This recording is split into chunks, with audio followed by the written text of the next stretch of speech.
So now for part 2, this is what you've all been waiting for. So we're going to be talking about the Sonic movies.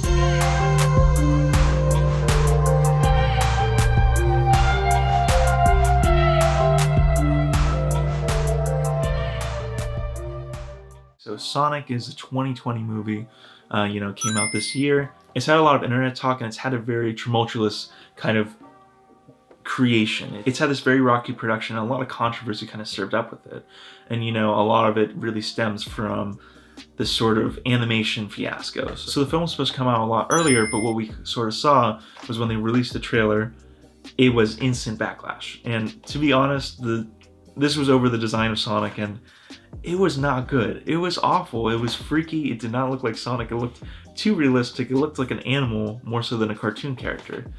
And the internet went crazy. It became this sort of instant meme. The backlash was immense and omnipresent. I don't blame them. I was sharing the same sentiment. It was awful.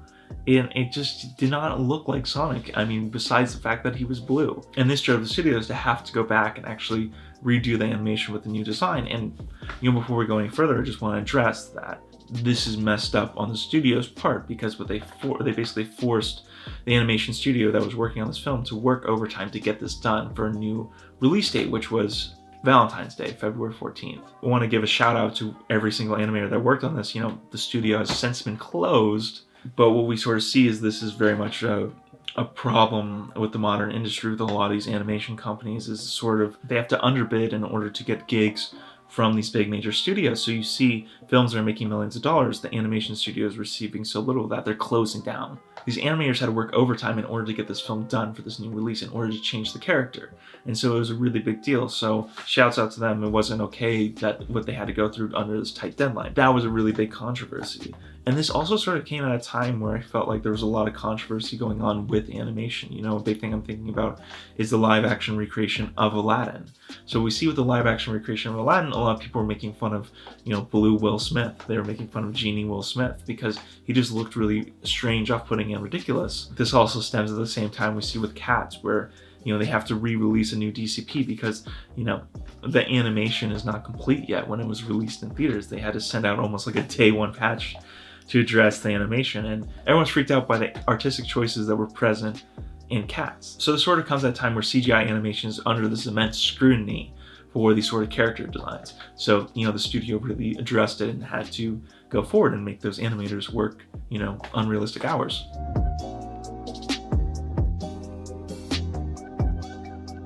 But besides that, talking about the actual movie, I would say that the first thing to keep in mind with a Sonic movie is definitely a kid's movie, which I think in a way is kind of strange because, Sonic has such a massive history to it. He's a character that has been present for a long time, but it might be a controversial opinion, but I believe Sonic has not had that same sustained level of relevancy as some other video game characters have. Especially when you compare it to Mario. I feel like in terms of mainstream media appeal, not fan appeal, that Mario has had this more kind of mainstream sort of focus. While Sonic, a lot of his really core heavy fans are older. They're more about my age. Interesting choice to make a kids movie for an IP that I view with having slightly older fans. And kids can get into it, of course. They always do, but it's just sort of an interesting choice to kind of go for this more kid route. Something that really solidifies that is that we see Sonic do the Floss dance not once, but twice throughout the film. They're in different acts of the film, don't worry, so there's time in between them for maximum impact, but Sonic flosses in the film twice. And even though I'm kind of critical of sort of the age choice, it's not a good movie. It's an enjoyable movie, it's not a good movie. And what's interesting is that you can tell that the filmmakers that created it actually have a genuine passion behind Sonic. And they have this sort of awareness of who Sonic is as a cultural character. Again, strange probably studio choice to make it more kid focused. But what you see is they bring this awareness of how Sonic is viewed, not just in mainstream culture, but also in internet culture. So one of the highlight moments of the film is you essentially see this character that's pictured to be this sort of crazy person who's seeing this blue devil around. And they ask to see the picture, and he shows a picture of Sonic, like the Sonic meme. So they really have this focus where they're addressing certain internet memes and associations with Sonic. They bring that awareness to the table, which was really nice to see. So the humor is a bit more mature, and what we really see this from is Jim Carrey's character, playing Dr. Robotnik. So Jim Carrey is very much doing his sort of old style of comedy. It's this very eccentric character base. He's doing these movements that only Jim Carrey could do. And that was really refreshing and nice to see. But he brings, this very Jim Carrey sense of humor. Of course I want a latte. I love the way you make them! I think it is one of the highlights of the film because you see him actually having fun and enjoying his character. And a lot of the main sort of humor and jokes really lands from Jim Carrey's character. So he's carrying a lot of this weight for humor throughout the film because, there's some other jokes throughout the film that don't exactly stick, especially those little more like kid-focused jokes. He's this more eccentric character where you're seeing these more mature jokes really come out of him. There's a part where he talks about referencing drinking and things like that, and it's just like, it's funny to kind of see his very weird sort of character. It plays really well with the character of Dr. Robotnik, but Jim Carrey's a really good casting choice for this movie, and it really pays off in the end because he brings an element that I think without him in the movie would be a far less enjoyable movie. And another thing I think they kind of do right is, when you look at something like the Mario movie where, I was critical because they're trying to explain every element in the game. What the Sonic movie does differently is it takes an element from the game. They take rings, and they're like, oh, rings are transporters to other worlds. Obviously in the game, that's not what they are.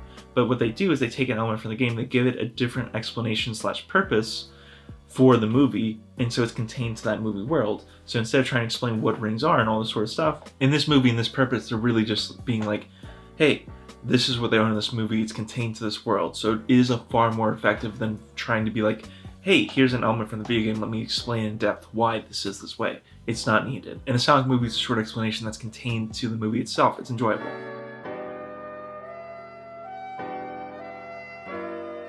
So throughout the film, there's this central character element where we see that essentially Sonic is left on his own. He is alone on Earth. He is essentially having to hide himself. And what we kind of see as his character is that he feels very lonely, and that's his sort of central character arc that he's having to deal with. He's on his own. He was from another place, and he basically had to escape.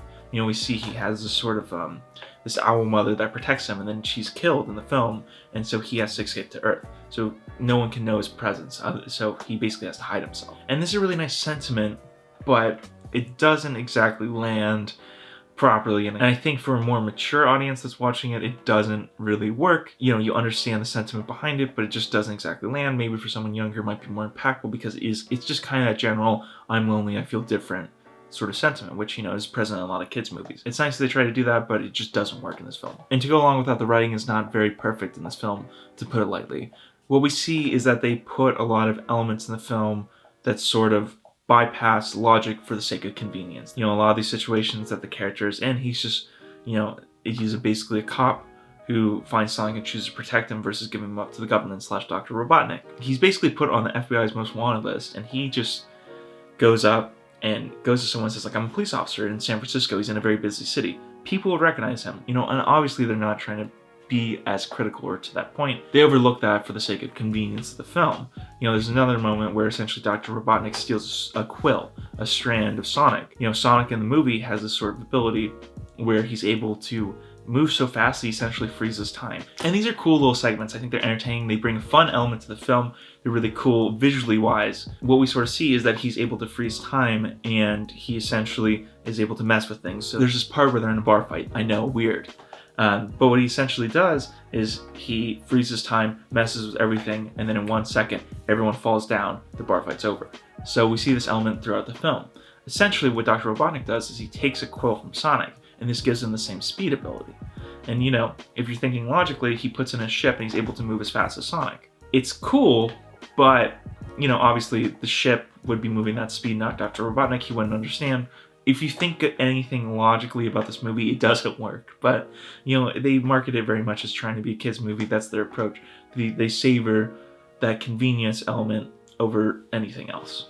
And, there are a lot of these sort of logical pitfalls that happen throughout the movie. We see this sort of formulaic plot where at the end it's it's revealed that the cop was essentially his best friend all along. It's essentially this very to the point kids movie with nothing more in terms of the basic, if you look at the basic plot structure. Kind of the core plot can be the weakest point, but it brings a lot of these fun elements.